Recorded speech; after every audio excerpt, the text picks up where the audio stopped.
अनेजदेकं मनसो जगीयो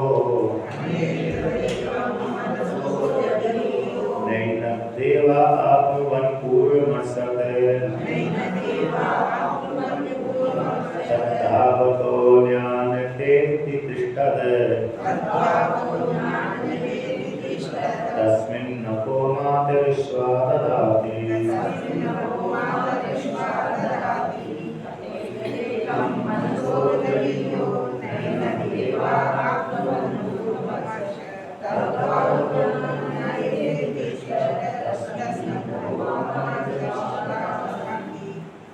तो देखिए यहाँ पर परमात्मा के स्वरूप का वर्णन किया।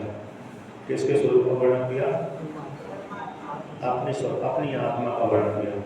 परमात्मा और आत्मा को भेद नहीं।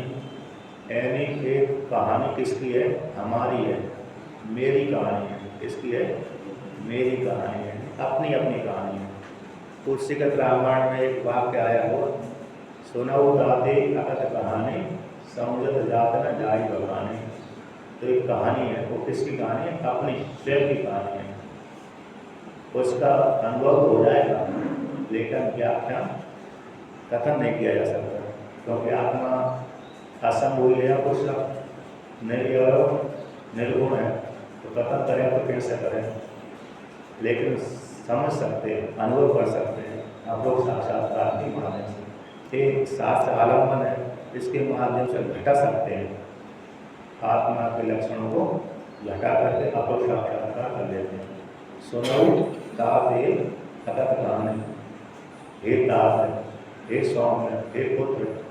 तात शब्द का अर्थ पिता भी होता है, तात शब्द का अर्थ पुत्र भी होता है, और तात शब्द का अर्थ शिष्य भी होता है, प्रिय भी होता है। कई शब्द होते हैं उसमें, तात, सौम्य, प्रिय, पुत्र, पिता। क्योंकि तात में पिता भी बोलते, राम जी तो तात ही बोलते थे, हे तात है। तो तत् शब्द तो श्रुति में भी आता है, हे पुत्र है, तो तात तत् दोनों एक ही बात होते हैं। पिता, पुत्र, शिष्य और प्रिय व्यक्ति है। सोना उतारते अकथ कहानी, अकथ कथन नहीं किया, समझ तो जाता ना जाए कहानी। समझ सकते हैं लेकिन व्याख्यान उसका कर नहीं सकते। ऐसी वो हमारी कहानी है, हम सब की कहानी है। ऐसा जो परमात्मा है, एक है, अद्वितीय है, लेकिन मन से भी तेज चलता। उपाधि को लेकर के, उपाधि से रहे तो परमात्मा बिल्कुल भी नहीं चलता, पर पहले से विद्यमान है। सत्ता रूप से जहाँ पर कोई भी व्यक्ति जाएगा, यदि मन भी जाता है तो मन को प्रकाशित करने वाला, मन को सत्ता देने वाला तो आत्मा ही है।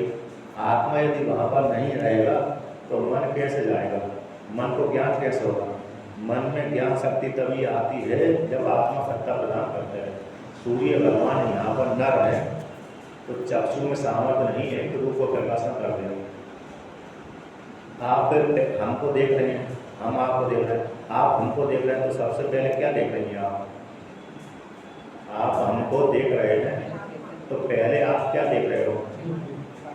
पहले आप प्रकाश को देख रहे हैं, लेकिन दृष्टि प्रकाश में नहीं जा रही, हमारी रूप में जा रही है। प्रकाश इतना सूक्ष्म है, इतना निर्मल है, तो वो समझ में नहीं आता। तो प्रकाश जिस रूप में जाता है, जिसके साथ संबंध बनाता प्रकाश, वही रूप वाला प्रकाश हो जाता है। काले के साथ प्रकाश जाएगा तो काला हो जाएगा प्रकाश, गोरे के साथ प्रकाश संबंध बनाएगा तो प्रकाश गोरा हो जाएगा, पीले के साथ संबंध बनाया प्रकाश पीला हो जाएगा। बस से हमारा कसा वस्त्र है, इस प्रकाश ने इसके साथ संबंध बना लिया तो ऐसा ही हो गया प्रकाश। लेकिन निर्मल इतना है तो दृष्टि वहाँ पर नहीं जा रही। किसी कथा में कथा हो रही होगी तो जैसे बहुत से महात्मा बोलते हैं, व्याख्या करते हैं, तो कथा करते करते समय ज़्यादा हो गया तो सारी जो सुनने वाली जनता थी वो गई। तो भाई हम जाते अंतिम में जो अध्यक्ष होता ना सभा का, उसने देखा कि विद्वान भी थे, देखा कि शादी भाग रहे हैं तो किसको सुनाऊंगा अंतिम में सुनाऊँ तो किसको सुनाऊँ? तो उन्होंने एक वो कर दिया, अनाउंस कर दिया कि भाई जिसको अप्रोक्ष आत्मा का दर्शन करना है वो लोग जहाँ, जिसको नहीं करना है वो चले जाएँ। और जिन्होंने सोचे चलो अप्रोच कर लेते हैं, सुन जा बैठ जाते हैं, तो उनका नंबर आया कि देखो आत्मा का साक्षात्कार प्राप्त है। तो कैसे आप हमको देख रहे हो, तो हमारे में और आपके बीच में कौन है? हमारे में मुझ में और आपकी आंखों के बीच में कौन है? तो वही आत्मा है। हमारे बीच में मेरे रूप देख रहे हैं और आप अपनी आंखों से देख रहे हैं, तो बीच में कोई दूसरा है कि नहीं है? तो वही तो आत्मा है।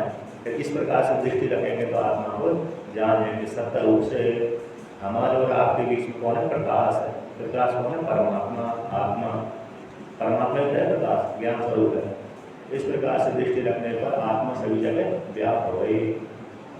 ये उन्होंने उत्तर दिया। तो ऐसे जो आत्मा है उपाधि को लेकर, अंतःकरण उपाधि को लेकर चलता है। अब श्रुति ने एक बार कह दिया अनिजत नहीं चलती है, एक बार कह दिया श्रुति ने मनसो जलिया, मन से भी तीव्र आगे दौड़ता है। तथा विरुद्धम उच्यते ममो के जिह्वानास्ति मम माता वंद्यास्ति, मेरी माता वंद्या है तो मेरे मुख में जिह्वा नहीं है। आपके मुख में जिह्वा नहीं है तो फिर आप बोल कैसे रहे? और आपकी माता वंद्या है तो आप कैसे यहाँ पर बैठे हो? ऐसे वंद्या होती तो आप यहाँ पर बैठे होते? नहीं हो सकते। आपके मुख में जिह्वा होती तो आप बोलते कैसे? जिह्वा है इससे सिद्ध कर रहे हैं कि आप बोलते बूझ नहीं। तो आपकी माता वंद्या नहीं, आप विद्यमान है, इसलिए सिद्ध होता कि आपकी माता वंद्या नहीं है। तो कैसे आप श्रुति ने दो विरुद्ध वाली वाणी बोल दिया? कभी कभी शब्द के अनुसार ज्ञान होता है। आपने कभी एक श्लोक सुना होगा, भगवान भास्कर का ही है, मृग कृष्णा वशी स्नाता खापुष्पकृत शेखरा केशा वंद्या सुतुराति सत्संग धनुर्धरा। कहते हैं वंद्या का एक पुत्र है, पुत्र था, वंद्या का पुत्र था, वो किसी राजा के साथ युद्ध करने के लिए जा रहा था। तो कैसे जा रहा? सबसे पहले क्या किया उसने? मृग कृष्णा के जन्म स्नान किया। वंद्या के पुत्र ने राजा के साथ युद्ध करने, दो हाथ करने, धनुष लेकर के जा रहा था। तो मृग कृष्णा के जन्म स्नान किया। स्नान करके वंद्या के पुत्र ने और खा आकाश के जो पुष्प होते हैं उनको मुकुट बनाया और मुकुट बना करके हमने सिर पर धारण कर लिया। तो मृग कृष्णा वशी स्नाता, हम वशी जल में स्नान करके खापुष्पकृत सेका ऐसा वंद्या शत्रु याद है सशस्त्र धनुर्धरा। कहते धनुष्वाण किसके बनाए? खरगोश के सींग के। तो खरगोश के सींग के धनुष्वाण बना करके देखो वंद्या का पुत्र है, किसी राजा से दो हाथ करने के लिए जा रहा है, युद्ध करने के लिए जा रहा है ना? पंचदशी किया है। हाँ, शब्द ज्ञानानुपाति वस्तु सुनो विकल्पा। शब्द के अनुसार ज्ञान हो रहा है लेकिन वस्तु ज्ञान की कोई वस्तु नहीं है, क्योंकि वंद्या का पुत्र भी नहीं है, नहीं तो वंद्या संघर्ष होगी नहीं, आकाश का पुष्प होते नहीं है, खरगोश के सींग होते नहीं है, और मृग नमस्कार का जल भी नहीं होता, लेकिन शब्द के अनुसार ज्ञान होता है। तो यहाँ पर इस प्रकार से श्रुति ने दो प्रकार की वाणी बोल दिया। तो ऐसी प्राप्ति हो जाने पर सिद्धांति उत्तर देते हैं न ऐसा दोष, इसमें कोई दोष नहीं है। कि क्यों दोष नहीं? कोई पक्षी कहता है भाई क्यों दोष नहीं है? दोष तो होना चाहिए। तो देखो इस प्रकार से दोष नहीं आ रहा। निरूपादि उपाधि मत्रेण उपपत्ते तत्र निरूपादिकेन स्वयं रूपेण उच्यते अनेजत एकम इति। कहते हैं निरूपादि और उपाधि, एक निरूपाधिक परमात्मा है, उसमें कोई भी नहीं, असम वही है पुरुषा, और उपाधि वाला माया रूप उपाधि स्वीकार करते ही उसकी संज्ञा कौन सी हो जाती है? सबल ब्रह्म अंतर्यामी ईश्वर, उसकी संज्ञा हो जाती है। जैसे ही उपाधि स्वीकार करता है, माया रूप उपाधि स्वीकार करता है, उसी कारण उसकी सबल संज्ञा हो जाती है। छांदोग्य उपनिषद में उसको सबल बोल लेते हैं, तैत्तिरीय उपनिषद में उसको सबल ब्रह्म बोलते हैं। सुरेश्वराचार्य वार्तिककार उसको सबल ब्रह्म बोलते हैं। तो सबल ब्रह्म छांदोग्य उपनिषद में, तैत्तिरीय उपनिषद में सबल संज्ञा कर दिया। तो जैसी माया रूप शक्ति को स्वीकार करता है उसी काल में सबल ब्रह्म हो जाता है, वही उसका नाम अंतर्यामी ईश्वर सर्वज्ञ। फिर बाद में जीव की सृष्टि करता है। तो निरुपाधिक रूप से तो कहीं ज्यादा आता नहीं। श्रुति के लिए अनेजा दे उपाधि को लेकर के ज्यादा गमन करता है। उपाधि भक्ते पत्ते उपाधि के द्वारा उत्पन्न हो जाते हैं। मनसो जब वो निरुपाधिक रूप से अनिजत है कि स्वयं रूपण उच्चते, निरुपाधिक रूप से तो स्वयं रूप से उच्चते कहा जाता है। उपाधि से रहे तो परमात्मा कैसे हो जाता है, अनिजत है, स्वरूप से कहा जाता है। तो कहीं आधा ज्यादा नहीं है। कैसा है अपाणी पादो जब का नहीं, वो तो उपाधि के चल रहा है, तो उपाधि को लेकर के चलता। शिवा शक्त्या युक्त यदि भगवती शक्ता परिवर्तन, शिव शक्ति से युक्त होता है तो सृष्टि करने में समर्थ होता है। सौंदर्य लहरी का पहले श्लोक है, शिवा शक्त्या युक्त यदि भगवती शक्ता परिवर्तन न चा देवो देवा न खलु उसका स्पंदनमपि। तो यहाँ पर जो भगवान भास्कर का मतलब सौंदर्य लहरी का पहले श्लोक है। ब्रह्म सूत्र में भी एक बात आता है कि शिव परोगी माया बिना न सकता। और सुबोधय सुबोधय एक ग्रंथ है ना जो श्री विद्या का है। सुबोधय वो बोलने में मेरा अटपटा लग जाता है, जी गड़बड़ा जाते हैं मेरी बात, बोल नहीं पा सकते। तो सुबोधय बोले अलग अलग करके बोले, तो सुबोधय उसमें भी यही आया कि परोगी न सकता है माया बिना शक्ति बिना। परमात्मा भी शक्ति के बिना कुछ करने में समर्थ नहीं है। सबसे सरल बात है शिवा सत्या युक्तो यदि भगवती सत्ता परिवर्तन। शिव परमात्मा शक्ति से जब युक्त होता है तो सृष्टि करने में समर्थ होता है। जब शिव परमात्मा शक्ति से युक्त नहीं होता है तो सृष्टि करने में समर्थ नहीं होता है। लौकिक उदाहरण है स्त्री पुरुष, जब दोनों का संयोग होता है तो संतान पैदा होती है, दोनों का संयोग नहीं होता तो दोनों भी पुत्र पैदा संतान पैदा नहीं कर सकते। उसी प्रकार से हो गया कि निरुपाधिक रूप से तो परमात्मा कुछ नहीं करता। सुसुप्ति में कुछ नहीं करता, सुसुप्ति में समाधि में दो जगह कुछ नहीं करता। वहाँ पर एक अकेला ही देता है, यद्यपि भान नहीं होता वहाँ पर तो हो जाता है।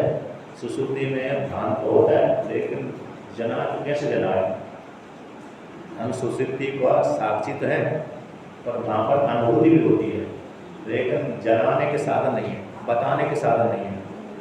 बताने के यदि साधन होते तो हम वहीं बता देते कि हाँ मैं सो रहा हूँ, अच्छी प्रकार सो रहा हूँ, किंतु जागृत अवस्था में आकर के बताते हैं, अनुभूति बताते हैं। और वो अनुभूति तब होती है स्मृति के रूप में, जब मतलब स्मृति बनती है। जागृत अवस्था में आकर के अनुभूति को स्मृति के द्वारा बताता है। तो स्मृति का लक्षण है या स्मृति सासा अनुभव विका, जो भी स्मृति होती है वह अनुभव पूर्वक होती है। तो वहाँ पर उसने अनुभूति की थी सुसुप्ति अवस्था में, अपने आप जानकर माया को प्रकाशन किया था। हम सुखम स्वावसम न किंचित अभिदिशम में अच्छी प्रकाश सोया और कुछ नहीं जाना, तो कुछ नहीं जाना उसने उस काल अविद्या का प्रकाशन किया। उस सुख रूप से सोआ तो आनंद रूप से प्रकाशन करके जान लिया। आपने पंचदशी तो पढ़ा होगा, तो पंचदशी में विद्यारण स्वामी महाराज ने अविद्या की 3 वृत्तियों को उद्धरण किया है। विवरणाचार्य मान के एक सुसुप्ति अवस्था में अविद्या की वृत्ति रहती है, तो 3 वृत्ति रहती है, एक सुखाकार, एक स्वरूपाकार, एक अज्ञानाकार। 3 वृत्ति वहाँ पर रहती हैं, सुखाकार, स्वरूपाकार और अज्ञानाकार। ये 3 वृत्ति पंचदशी में उद्धृत किया, लेकिन कहाँ से लिया उन्होंने? पंचपादिका से अथवा विवरणाचार्य चिस्तुकी से अथवा अन्य जगह से उन्होंने लिया है। हाँ, तो वही वहाँ पर, क्योंकि वहाँ पर अविद्या की वृत्ति थी, अविद्या की वृत्ति इतनी सूक्ष्म थी तो बता नहीं पाते। अब वही वृत्ति जब अविद्या की वृत्ति स्वप्न में आकर मोटी हुई, स्वप्न अवस्था में आकर वही वृत्ति कैसे हुई? अविद्या की वृत्ति स्वप्न मिल जाए, स्वप्न आकर मन सक्रिय हो जाता है तो वही वृत्ति मोटी हो गई, और मोटी होकर फिर जागृत अवस्था में तक और मोटी हो गई तो फिर बता देता है। यद्यपि स्वप्न में नहीं बताता, क्योंकि वहाँ पर स्वप्न में दूसरी दृश्य देखता रहता है, लेकिन जागृत से सुसुप्ति से वो वृत्ति अविद्या की वृत्ति स्वप्न में आकर मोटी हो जाती है, वही जागृत अवस्था में और मोटी हो जाती है, इसलिए व्यक्त हो जाती है। एक एक इंद्रिय कार्य करना, हाँ, वहाँ पर अनुभव यहाँ पर स्मृति के रूप में वर्णन करता है। तो वहाँ पर हम तीनों अवस्था में साक्षी हो गए, वहाँ पर वृत्ति भी देती है, एक अविद्या की वृत्ति देती है। तो उपाधि तो लेकिन वहाँ पर मतलब सुश्रुति में है कि दूर नहीं रहते, यद्यपि रहती है लेकिन द्वैत का भान नहीं होता। माता माता हो जाती है, पिता पिता हो जाता है, गुरु का गुरु हो जाता है, शिष्य का शिष्य हो जाता है, शत्रु का शत्रु, एक छांदो उपनिषद में आता है। तो सुश्रुति में समाधि में एक जैसे ही रहता है। तो उपाधि को लेकर के तो चलता है, लेकिन यहाँ पर उपाधि हट जाती है, अंतर्मन उपाधि सुश्रुति अवस्था में समाधि में तो फिर आता जाता नहीं है। इसलिए कहते हैं स्वरूप रूप से तो अनिजल नहीं चलता है, ऐसा श्रुति वर्णन कर रही थी। अब उपाधि को लेकर के वर्णन करते हैं कि मनसो अंतःकरणस्य संकल्प विकल्प लक्षणस्य उपाधि अनुवर्तनाद यह ध्यस्तस्य मनसो ब्रह्म लोकादि दुर्गमनम संकल्पेन क्षण मात्रा भवति इति अतो मनसो जविष्टम लोके प्रसिद्धम। तो उपाधि को लेकर के आत्मा का गमन बताते हैं कि मनसो अंतःकरण ऐसा है संकल्प विकल्पात्मक मन। अंतःकरण ऐसे ही है ना, संकल्प विकल्पात्मक मन। ऐसे संकल्प विकल्पात्मक लक्षण वाला मन उपाधि का परमात्मा अनुवर्तनात् हेतु दे दिया, अनुवर्तन करता है। तो अनुवर्तन करने से कहते मन, शरीर के हित देने वाले मन का, तो मन शरीर में रहने वाले मन का, तो ब्रह्म लोकादि दूरगमनम उसी मन के साथ, उसी मन के माध्यम से लोकादि दूरगमनम, लोकादि दूर हो जाता है। कौन बन जाता है? संकल्प लक्षण मात्र से ही। तो जैसा संकल्प करेगा, जैसा उसने अनुभूति करी होगी, उसी प्रकार संकल्प करता है मन। तो संकल्प करने के कारण वहाँ पर पहुँच जाता है। तो लोकादि दूरगमनम, गमन को, उस देश को संकल्प के द्वारा क्षण मात्र में ही प्राप्त कर लेता मन, उसी मन के साथ ही अनुगमन करता है। कौन? आत्मा। तो क्षण मात्र से भवति इति अतो मनसा जविष्टम, मन का जविष्टत्व श्रेष्ठ है, लोक में प्रसिद्ध है। मन का श्रेष्ठ शीघ्रता भी लोक में प्रसिद्ध है। उसी उपाधि के साथ अनुगमन करने से उससे आगे पहुंच जाता है, इसलिए श्रेष्ठ है। कौन? आत्मा। मन से भी तीव्र भाग जाता है, ज़्यादा भागता है, मन से भी आगे शीघ्र दौड़ने वाला है। क्योंकि मन भी वहीं पहुंचेगा जब आत्मा पैर वहाँ पर प्रकाशन करेगी। पहले कहीं हुआ तो वहाँ पर प्रकाशन करेगी। उदाहरण कौन है? सूर्य यहाँ पर है ही नहीं है, सूर्य यहाँ पर नहीं है तो चक्षु रूप का प्रकाशन नहीं कर सकती। सूर्य यहाँ पर है तभी चक्षु सूर्य रूप का प्रकाशन कर सकती है। उसलिए मन भी तभी वहाँ पहुँचेगा जब आत्मा पहले से वहाँ पर विद्यमान रहेगी, प्रकाशक होना चाहिए। इस प्रकार से तो कहते हैं तस्मिन् मनसि ब्रह्मलोकादीन द्रुतं गच्छति सति प्रथम प्राप्ते इव चे आत्मचेतन अवभासो क्रियते अतो मनसो जवीयः। तस्मिन् मन, उस मन में ब्रह्मलोकादि को मापने के लिए ब्रह्मलोकादि को प्राप्त कर लेता है। उसी में द्रुत गच्छति, सति ऐसी प्राप्त हो जाने पर तो ब्रह्मलोक आदि को प्राप्त कर लेता। आदि शब्द से अन्य लोगों को जाने पर भी उसने अनुभव किया है, मन ने देखा है, सुना है।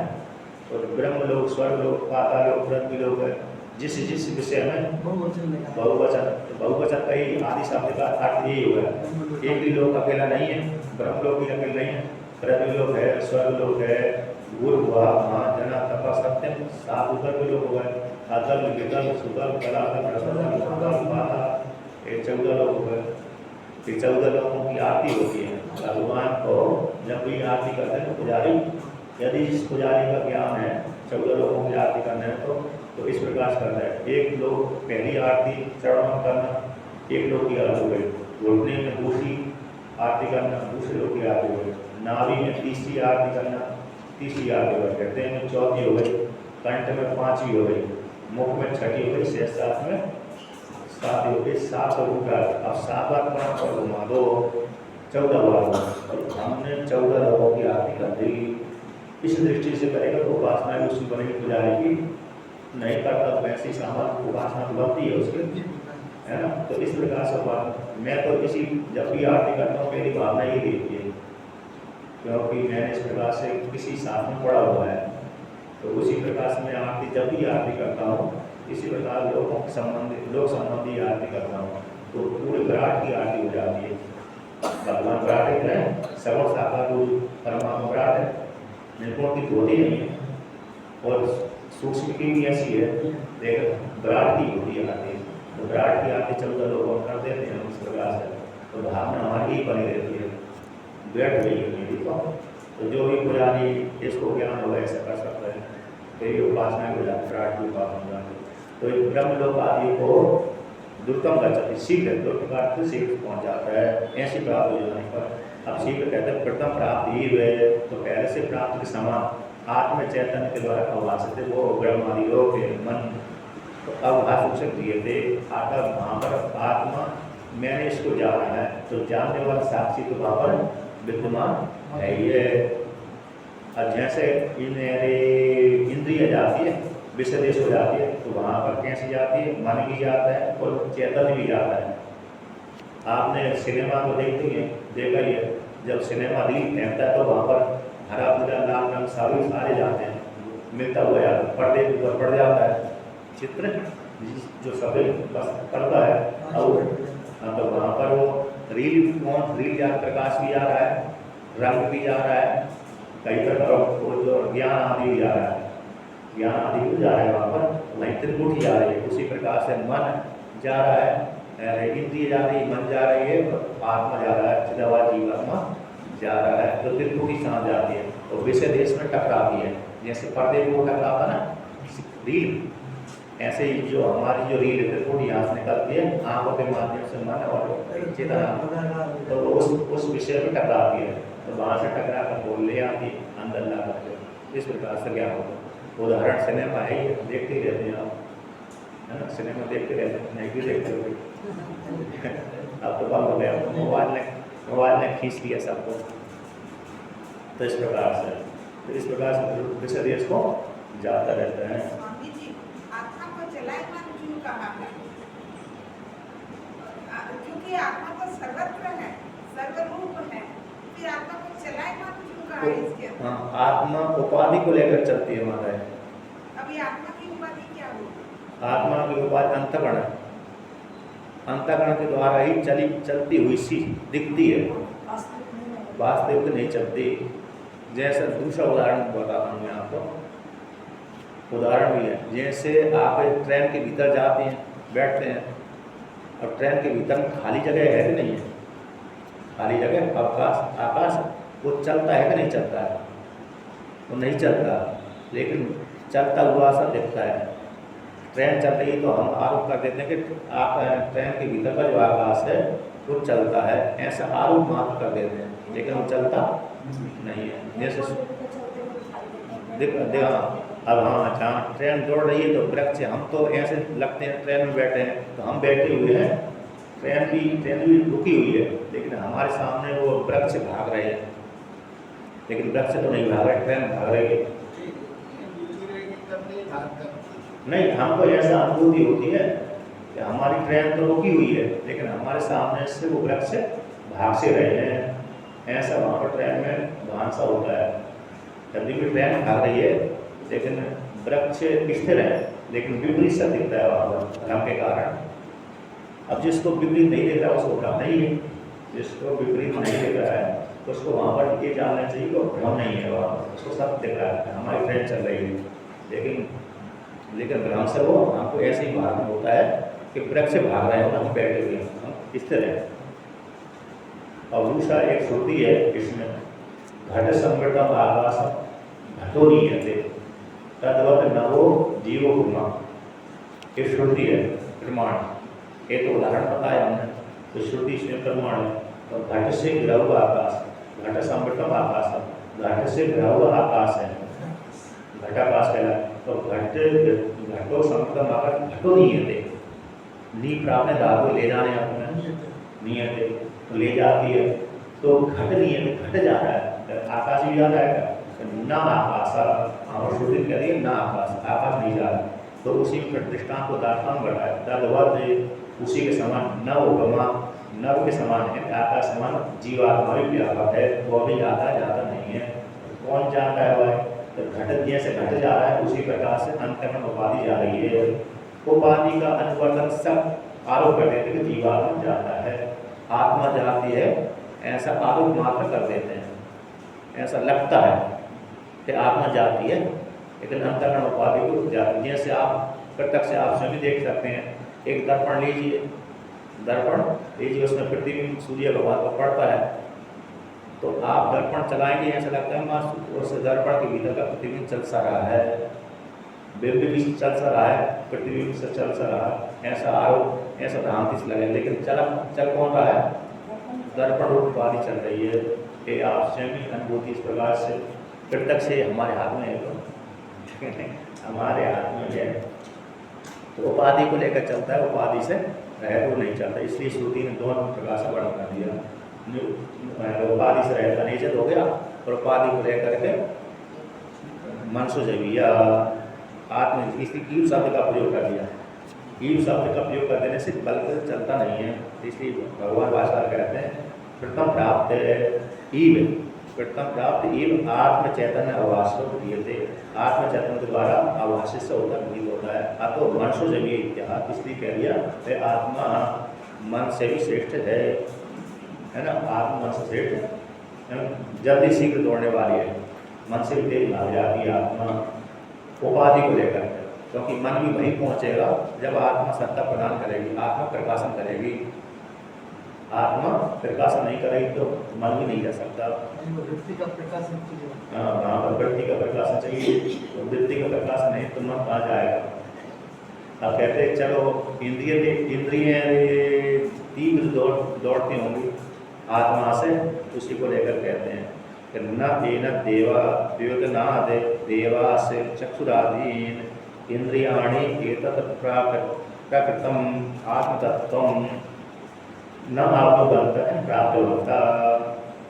तो यहाँ पर कहते हैं ये जो देवा है, देवा प्रकाशन करने वाले, यानी अपने अपने विषय को प्रकाशन करने वाली इंद्रियां, और इंद्रिय का अभिमानी देवता भी आ गए उसी में। इंद्रिय कह देने से इंद्रिय का अभिमानी देवता भी आ गए।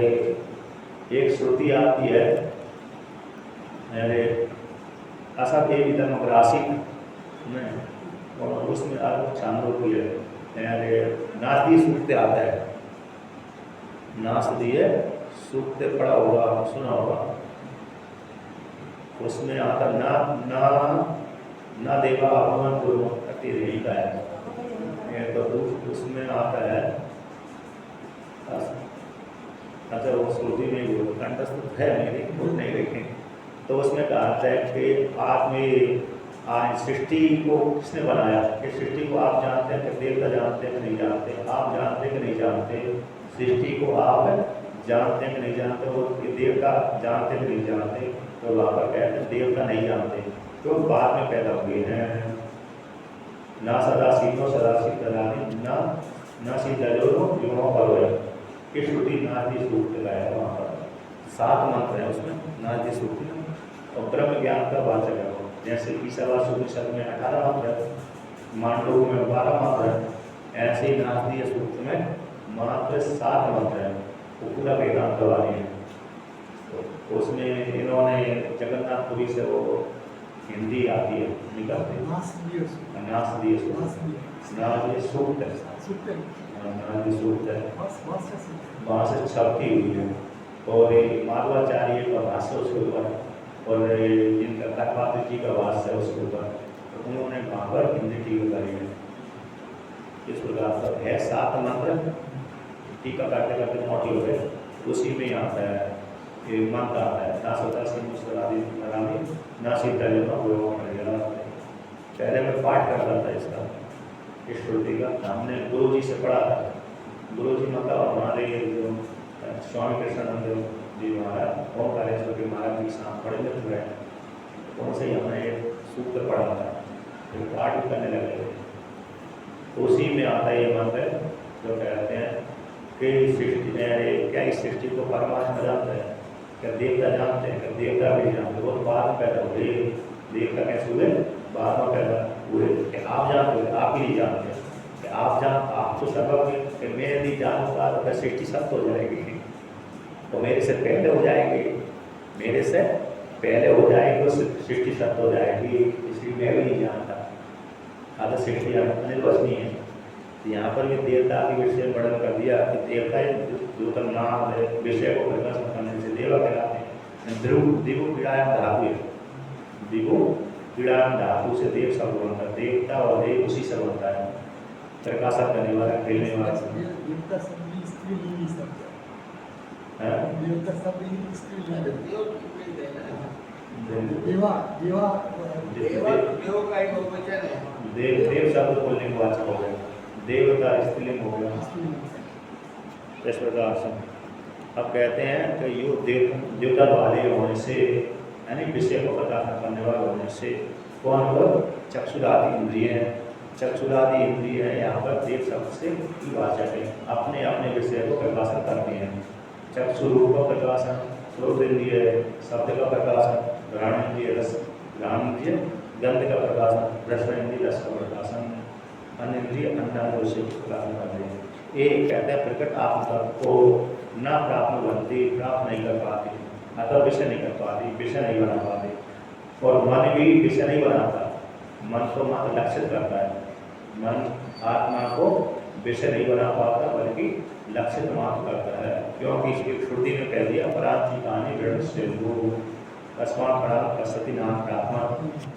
और यह तो बात निवर्तनते अप्राप्त तो मन से दृष्टव्य, इस श्रुति के अनुसार मन मात्र लक्षित करता है, विषय शक्ति वृत्ति सीधा विषय नहीं होता, लक्षणावृत्ति से जानते हैं। आत्मा कहते हैं इंद्रिय आदि को विषय प्राप्त नहीं कर पाती, आत्मा को विषय क्यों नहीं बना पाती?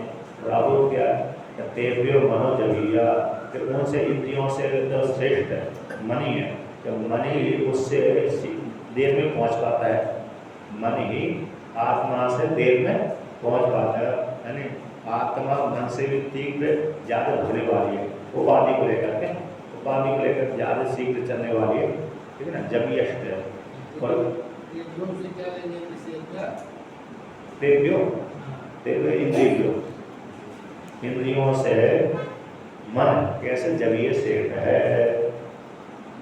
और कहते हैं मनो व्यापार आवास मात्र अभी आत्मा न एव देवानाम विषय भवती।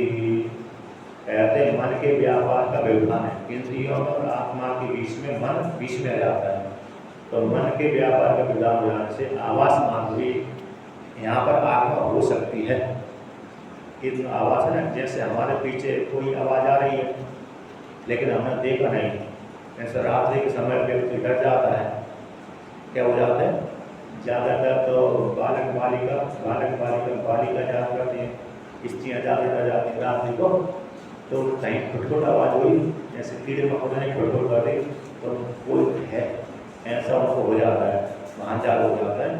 तो कहीं जंगल में स्त्री पुरुष दोनों ही गए और रात्रि का समय होगा, वहाँ तो दोनों डर जाते हैं, दोनों वही डर जाते हैं। अच्छा, एक बार मैं परिक्रमा में था, नर्मदा जी की परिक्रमा चल रहा था, दिन का ही समय था। यहाँ से ओमकार सबके उत्तर तक दक्षिण तक, और दक्षिण तक में वो पड़ता है, जंगल पड़ता है। चैवन मुनि के आश्रम को पार करके तो जंगल में कुछ जाना पड़ता है। तो वहाँ पर अकेले मैं परिक्रमा था और अन्य तो आते रहते हैं, मैं अकेले चल रहा था। अकेले चलने से फायदा ये है कि व्यक्ति भजन करता हुआ जाता है, और दो चले के साथ साथ तो गप्पे लग जाते हैं, और गप्पे लगाते हुए जाते हैं। इसलिए मेरी सिद्धांत रहा था परिक्रमा काल में मैं किसी के साथ नहीं चलूँगा, यदि चलूँगा तो फिर वो भजन नहीं होगा मेरा, कुछ अकेला चलता था। तो वो जंगल भी अकेले पार करा मैंने, कुछ जंगल। तो मैं सायंकाल 5 बज गए थे, 5-6 सायंकाल हो गया। तो उस जंगल में पहुँचते ही मेरे को शेर का भय उत्पन्न हो गया, आवाज़ सा हुआ। यद्यपि दिन था, सूर्यास्त भी नहीं हुआ, लेकिन हो सकता है वहाँ पर आसपास में शेर रहा होगा। तभी मेरे को आवाज़ सा हुआ, थोड़ा भय सा लग गया कि यहाँ पर शेर है। तो आवाज़ माफ हुआ, आवाज़ देखा नहीं, तो दिख जाता तो हमारा भी खड़ा पड़ेगा देखा जाता। तो जब उसकी आवाज़ मात्र से मेरे थोड़ा भय उत्पन्न हो गया, तो दिख जाता तो क्या होगा, किधर भागता। एक बार विवेकानंद जी महाराज उत्तराखंड में घूम रहे थे, उत्तराखंड में तो घूमते घूमते मार्ग भटक गए। मार्ग भटक गए तो फिर 2-3 दिन जंगल में घूमते रहे, तो भूखे भूखे प्यास से तो पानी भूख मिलता है, भूखे भटकते गए। अब उनको किसी मार्ग से इधर उधर जा रहे हो, रास्ते में आया शेर। अब शेर उनके सामने जब आया तो उनको देखकर हालत उनकी खराब हो गई, और हालत जब खराब हुई तो उनकी आंखें बंद हो गई, नेत्र बंद हो गए। जब शेर आता है ना, सूझता नहीं है, व्यक्ति किन कर्तव्य विमूढ़ हो जाता है, क्या करें, जाए कर न जाए, भागें क्या करें, इसको मारें, इससे लड़ें क्या करें। जिसकी हौसला जिसमें सामर्थ्य होती है वो तो उसकी होश बना रहता है, जिसमें सामर्थ्य नहीं है ना तो काम नहीं कर पाता, कुछ भी नहीं कर पाता, काम जाता है। तो वो तो कभी ऐसे हो गए, उनकी आंख बंद हो गई, फिर उनकी मन में विवेक जागृत हुआ, देखो मैं 3 दिन आज से भूखा हुआ हूँ और मेरे को भोजन प्राप्त हो जाए कितना अच्छा आनंद है, मेरे को आनंद की प्राप्ति होगी। उसी प्रकार से एक शेर भी भूखा है, अब मैं इसका भोजन बन गया, इसको कितनी आनंद की प्राप्ति होगी। ऐसा उनके मन में विवेक जागृत हुआ, विचार उत्पन्न हुआ, और आंखें बंद ही नहीं उनकी, कोई नहीं उठना। अब थोड़ी देर तक ठहरा और शेर ने देखा कि सावधान है, कोई खड़ा हुआ व्यक्ति है, और शेर ने कुछ हिंसा नहीं पहुँचाया, नज़दीक से निकल कर चला गया। ब्रह्म की भावना हुई थी थोड़ा, और हो सकती ईश्वर ने वहाँ पर रक्षा करने तो शेर अंगार कर लेता, क्या भरोसा है कि नहीं। ईश्वर को उनसे काम लेना था, ईश्वर को उनसे कुछ काम लेना था, इसलिए उनको शेर की बुद्धि बिगड़ गई। हाँ, एक जगह जरूर है, आपने तेलंग के महास्वामी का नाम सुना होगा, वाराणसी में रहते, उनका मठ है वहाँ पर, तेलंग के मठ। तो वो घूमते घूमते नेपाल में गए, घूमते घूमते नेपाल क्षेत्र में पहुँचे, तो वहाँ पर एक शेर मनुष्यों को खूब खाता था। तो राजा ने विचार किया इस शेर को मारना है, उसको घेर लिया, सेना के साथ लेकर के सेना को चारों तरफ घेर लिया। अब शेर जाकर कहाँ जाए, अब बहुतों से शेर भी डरता है, शेर भी डरता है। जहाँ अस्त्र शस्त्रधारी जब वो देखते ना तो भाग जाता है वो डर के। और सिंगावलोकन ऐसे नहीं आया, सिंगावलोकन ने आप सुना होगा, शेर जब आगे जाता है तो पीछे मुड़ मुड़ कर देखता है, क्यों देखता है, कहीं उसको देख सकता है, कहीं मेरे ऊपर कोई हमला ना कर दे, करता हुआ जाता है। कभी कभी ऐसा भी उसका अट लगा सकते हैं, तो कहीं पीछे जिस शिकार को लिए जा रहा हूँ मैं वो पीछे तो नहीं है, इस लेकर कराया करके भावना ये पर डरता है वो शेर, कहीं मेरे शत्रु ना जाए, क्योंकि उसका शत्रु सबसे बड़ा कौन है, सर्व नाम का पक्षी और जानवर दोनों होते हैं, सुना है आप, देखा वो है सर्व नाम का जानवर देखा है, सुना भी नहीं है, देखा है, वो है देता ही नहीं है। वो सर्व नाम का पक्षी और जानवर, उसके पंख भी है और पैर भी है, 8 पैर होते हैं उसके, और सरव बोलते हैं, संस्कृत पुराण में उसका नाम सरव आता है, पुराण में सरव नाम का नाम आता है। और भगवान शिव जी ने भगवान विष्णु के क्रोध को शांत करने के लिए वो अवतार धारण किया था।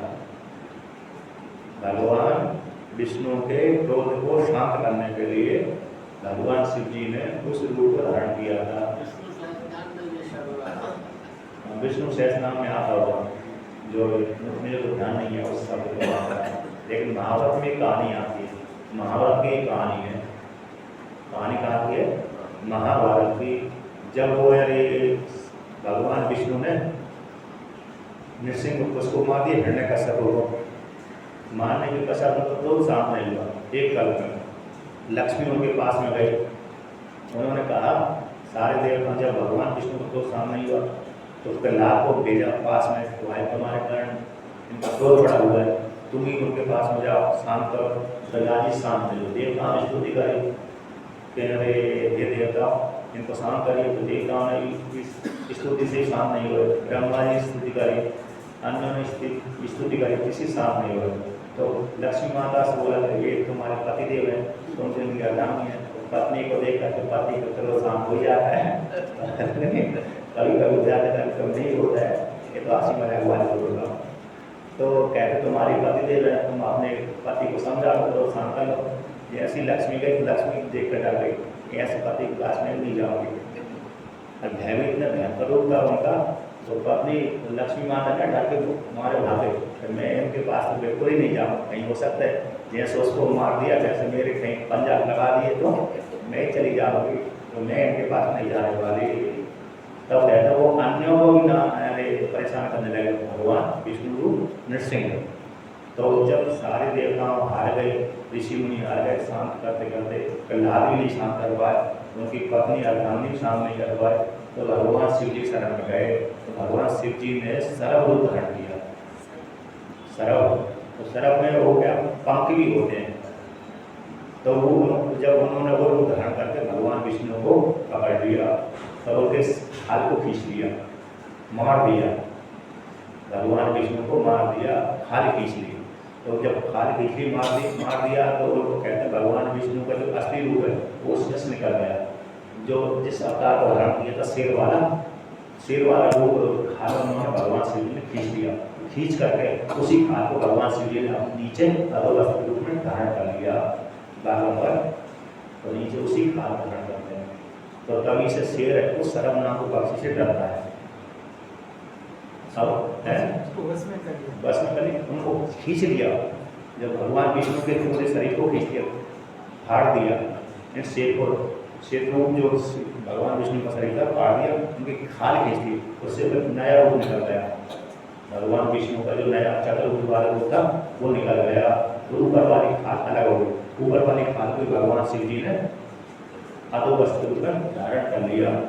अब ये कहानी आती है, ये तो उसकी लिंग पुराण की कहानी है, एक कथा।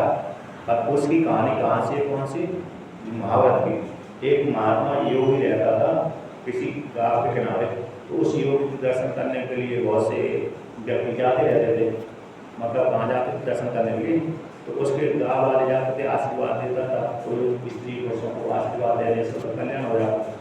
एक कुत्ता आया, कुत्ता भी जाने लगा उनके साथ साथ, तो कुत्ता वहीं पर रहने लगा। महात्मा ने किसी रोटी डाल दी होगी, तो वहीं पर रहने लगा, खाने लगा, रहने लगा। एक दिन वो जंगल में घूमने चला गया, कुत्ता उसके पीछे पड़ गया, जो तेंदुआ, तो तेंदुआ जब पीछे पड़ गया तो डर के मार बसते बसते भाग करके आया। तो योगी से कहा महाराज मैं आज मुश्किल से बचा, तो उसने कहा क्या करूँ, मैं क्या करूँ, जो मेरे को तेंदुआ बना दो। उसने कहा तथास्तु, तेंदुआ बना दिया। अब तक घूमने गया, दूसरे तीसरे दिन बाद शेर पीछे पड़ गया, शेर। तो फिर कहा कि महाराज मैं मुश्किल से जान बचा के आया, अब क्या करूँ, शेर बना दो, शेर बना दिया। अब इसके पश्चात एक दिन फिर घूमने गया, सब कहा कि फिर उसके पीछे सरफ पड़ गया, सरव नाम का पक्षी और जानवर। वो हमारे ख्याल से हिंदी में शाही एक होता है। शाही तो दूसरी होती है, शाही तो जो इनका नाम है छत्रपति, नहीं हाँ शाही, वो शाही तो वहाँ कांटे वाले वो नहीं। अच्छा दूसरे देखो कहानी सुनो, मतलब सब शेर गया जंगल में, शेर बन कर गया, एक कुत्ता है, तो कुत्ता वो शेर बन के गया, तो दूसरी तरफ उस कूदना सरव नाम को पक्षी और जानवर पीछे पड़ गया, तो मुश्किल से जान बचा करके आया। तो इसके पश्चात उसने पुनः बाबा के पास में, योगी के पास में, आज मैं बहुत मुश्किल से जान बचा के आया, तो क्या करूँ, तो मेरे सरव नाम को पक्षी बना दो, जानवर पक्षी बना दो। वास्तु बाघ सिद्धि तो थी, बोल दिया बन गया। अब उसके भाई बैठा था, उसके घर में विचार चला ये बाबा तो ऐसा बाघ सिद्ध है, बाघ सिद्ध है, और कहीं दोबारा मेरे को तना बना दे, तो इससे अच्छा है, इससे पहले इसको कुत्ता बनाने से पहले इसको मिटा दो। तो उसने क्या किया, ऐसा वहीं पर बैठे बैठे चिंतन कर रहा था और इस खाने की योजना बना रहा था कि अब सर्वनाम पक्षी बन ही गया, जानवर पक्षी, अब ये बाबा सिद्ध है, कहीं बोल ना दे, धोखे से बोल ना दे, अगर जान पूछ कर बोल ना दे, मेरे कुत्ता ना बना दे, तो इससे कुत्ता बनने से पहले इसको ही मार देते हैं। तो ऐसा जान करके सोच करके हमला करने लगा, तो उसी काल कह दिया पुनश्च स्वानो भवति, पुनश्च मुझको भवती। वो पंचरात में यही याद है, पंचतंत्र में, पंचतंत्र पुनश्च मुझको भवती, तो यहाँ पर वो पुनश्च स्वानो भव, ऐसा हो गया, पुनः स्वान ही हो गया, वो कुत्ते से शराब कर गया और शराब से वो कुत्ता बना हो गया। लेकिन यदि वो उसको विचार करता बाबा के पास नहीं रहता, शराब करता बना रहता, लेकिन उसने इससे महिमा का वाक्य कि जो दुष्ट व्यक्ति होते हैं ना, अपनी दुष्टता कभी नहीं छोड़ते। शिव महिमा में एक बार इसको लेकर के आता है, रावण को लेकर के, कामदेव को लेकर के, रावण को लेकर के, कामदेव को लेकर के, बाणासुर को लेकर, भस्मासुर को लेकर के। शिव महिमा का मैंने उदाहरण दिया, रावण, बाणासुर और कामदेव। इन दृष्टांतों में वो वहाँ पर एक पंक्ति आए, दुष्ट व्यक्ति होते हैं जिसने उपकार किया है ना, उसी के ऊपर विपरीत कार्य करते हैं। रावण ने भगवान शिव जी से वरदान ले लिया, 1000 कहीं अतिरिक्त बल ले लिया, तो अपने वो भगवान शिव जी का एक कैलाश पर्वत उठा लिया। तो वहीं पर एक उसका आया, दुष्ट व्यक्ति अपने स्वभाव को उसका है ना, तो भगवान शिव जी ने पूर्वक श्राप भी दे दिया, तुम्हारे बात को ग्रहण करने वाला भी सब आएगा। तो एक बीच में कहानी आ गई, सिंह का बड़ौदा न्याय है कि नहीं। तो देखिए थोड़ा और कहते हैं, कहते मनों के बीच में तो इंद्रिय और आत्मा के बीच में मन है, तो मन का विज्ञान हो जाने से आवास मात्र भी है। कोई आवाज को लेकर के आया, कोई है, जैसे उदाहरण दिया, शेर का मेरे को आवाज से हो गया, डर गया, उसी प्रकार आवास मात्र भी आत्मा को ये देवता विषय न भगवती विषय नहीं कर सकते, इतने देवता कहने के बना पाते, विषय नहीं कर बना पाते, क्योंकि बीच में विज्ञान किसका आ गया, मन का आ गया। तो मन भी जब साक्षात विषय नहीं बना पाता तो इंद्रिय तो परांची खाने गणेश को धारती और दिखती है, अंदर की ओर तो देखती हुई नहीं है। इस प्रकार से वर्णन किया। आगे चले, ठीक है, पैराग्राफ भी पूरा हो गया।